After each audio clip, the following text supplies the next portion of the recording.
Some roads don't lead home. These are the stories of those who drove into the unknown and vanished without a trace. Number 1.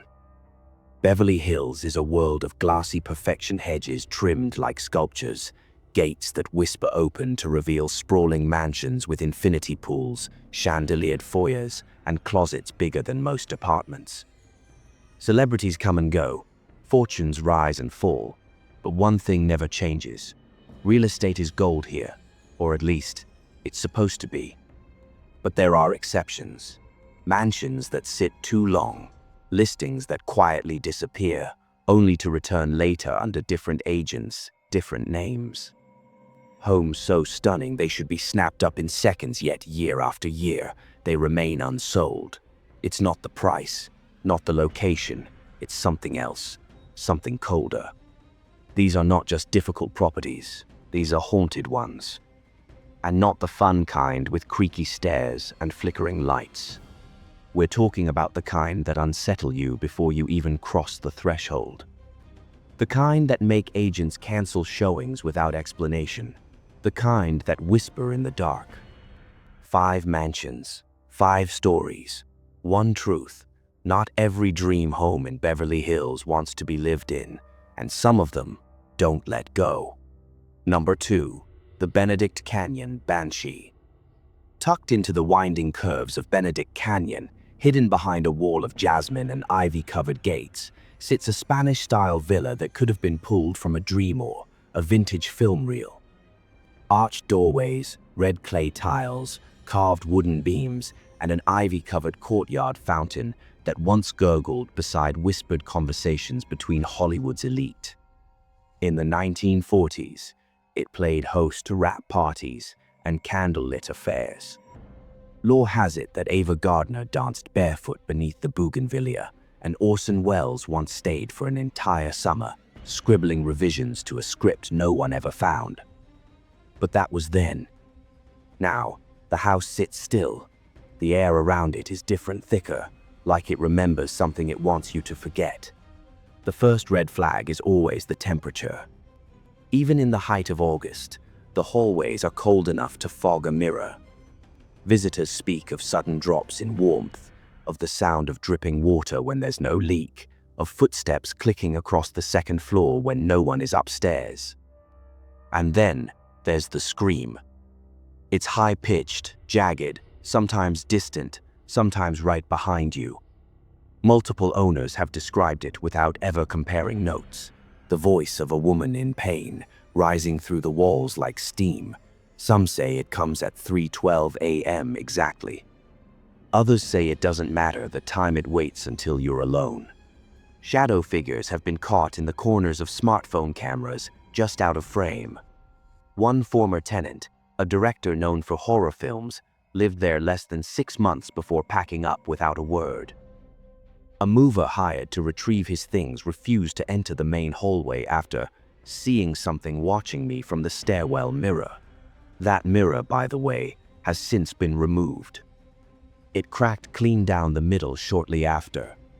The home has been relisted 6 times in the last 12 years. Every listing starts the same. Charming vintage details, secluded setting, rare opportunity. And every time, after a few hopeful tours and half-hearted negotiations, the interest dries up. Some buyers make it as far as inspections. One even signed a preliminary offer only to walk away days later and refuse to explain why. Agents speak about the house in coded language. High character, they say, unique vibe. But those who know the canyon know better. The Banshee, they call her. No one knows her name, but everyone knows her sound. The villa still sits, immaculate and waiting. The floors are polished, the garden still tended. But no one lives there. Not really. The lights go on at night, but not always by human hands. And every once in a while, a scream echoes through the canyon, sharp and sudden, then disappears, swallowed by the dark. Number 3. The murder house on Cielo Drive. The address has changed. The driveway was rerouted. The house itself was bulldozed, rebuilt, reshaped into something sleeker, cleaner, more modern. But the land remembers. Just off Cielo Drive, above the twinkling lights of Los Angeles, lies a stretch of property that carries a shadow far heavier than its square footage suggests. The original Hausan, unassuming ranch-style home was the site of one of the most infamous crimes in American history, the Manson family murders. In August of 1969, Sharon Tate and 4 others were brutally killed within those walls. What followed was a media circus, a cultural shift, and a stain on Beverly Hills real estate that never quite lifted. Years later, in an effort to sever the connection, the property was leveled. A new mansion rose in its place, glass walls, clean lines, minimalist design, everything meant to distract from the past. But no matter how many upgrades were made, the energy remained, cold, brittle, and watching. Realtors don't advertise the history, but everyone knows. Locals call it that house, nodding vaguely toward the hill. Showings are rare and always brief. One agent experienced, unflappable, refused to return after locking up one evening and hearing footsteps echo from the second floor. She was alone. She now avoids Cielo listings altogether. Potential buyers have pulled out mid-negotiation, sometimes after just one tour. One couple fled halfway through a walkthrough, saying they felt suffocated in the hallway. Another buyer, a reality television star, backed out after waking from 3 consecutive nights of identical dreams, a woman crying outside the bedroom window, even though he was staying at a hotel downtown. He canceled the deal the next morning without explanation. The strangest story comes from a well-known actor who nearly purchased the property in 2014. He was drawn to the history, fascinated by the mythology, undeterred by warnings. After touring the home, he joked to friends that he wasn't afraid of ghosts. That night, he said he dreamed of a man with dead eyes standing at the foot of his bed. The next night, the same figure stood closer. By the 3rd night, it was whispering. He walked away from the deal. The house returned to the market within weeks. Even with its clean white walls and designer lighting, the mansion feels off. Photos never look quite right. The air is still, too still. And no one, not even contractors or delivery drivers, wants to be there after dark. The home has cycled through developers, short-term rentals, and off-market listings, but it never sticks. Something in the soil refuses to be sold. They tried to erase what happened there, to build over it and move on, but Cielo Drive doesn't forget, and neither do the people who dare step inside. Number 4. The Cold Mansion on Coldwater Canyon. The house on Coldwater Canyon is a masterpiece of modern design, all glass and angles, perched high above the canyon with views that stretch past the city lights and into forever. It's the kind of place meant to impress a floating palace for the ultra-rich. Sharp lines, silent hallways, a koi pond that reflects nothing but sky. But behind the elegance, something lingers. Something that makes the silence feel too complete. Long before the glass mansion rose, another estate stood on this land, an old Tudor-style home, ivy-covered and forgotten by time. In the late 1970s, a fire gutted it. The cause was never officially determined, though whispers of ritual candles and bad energy passed between neighbors. The charred shell stood for years before a developer bought the lot and built over it.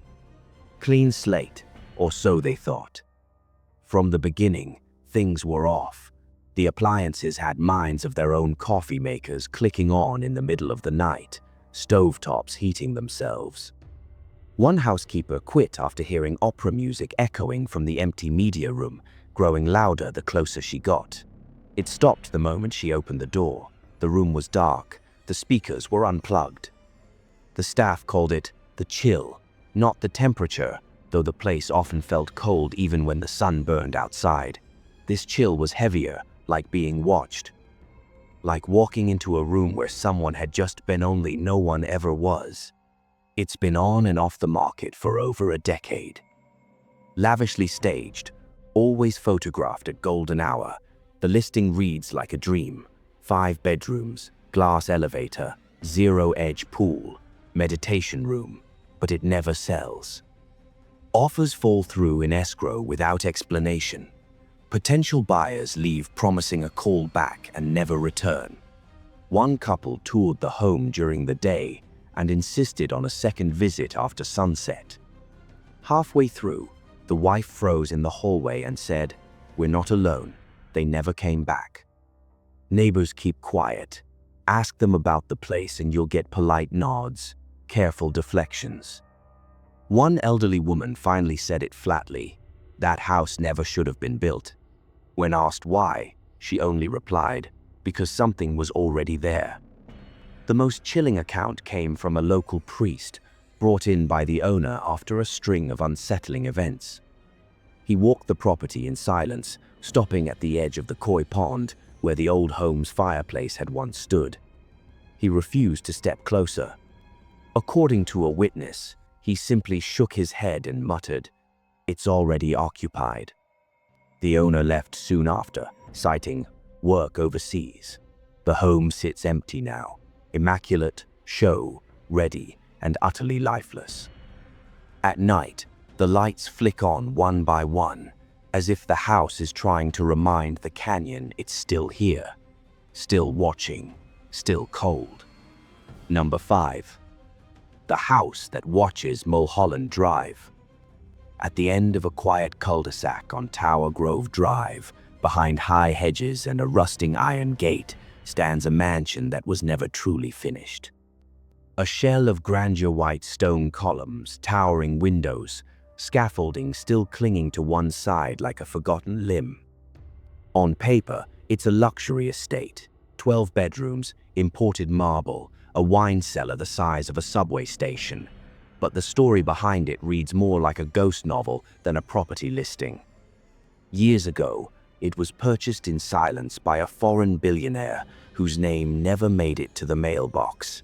He paid in full, no financing, no fanfare. Permits were filed under an LLC with no digital footprint. Then came the renovations grant, expensive, endless. Trucks rolled in with gold leaf panels, antique chandeliers, stone statues shipped in from Eastern Europe. But the project dragged. Workers started quitting. At first, it was over delays and poor communication. But then, the whispers started. One foreman claimed they found symbols carved into the wooden beams behind the drywalled, jagged shapes no one could identify. Another worker swore he saw one reappear after it was sanded off. A carpenter dropped his tools and left the site for good after hearing what he described as chanting from the basement, even though the house had no finished lower level at the time. Power tools turned on by themselves. Nails disappeared, only to show up hours later, arranged in perfect circles on the floor. One man was found locked inside a walk-in closet with no lock on the door.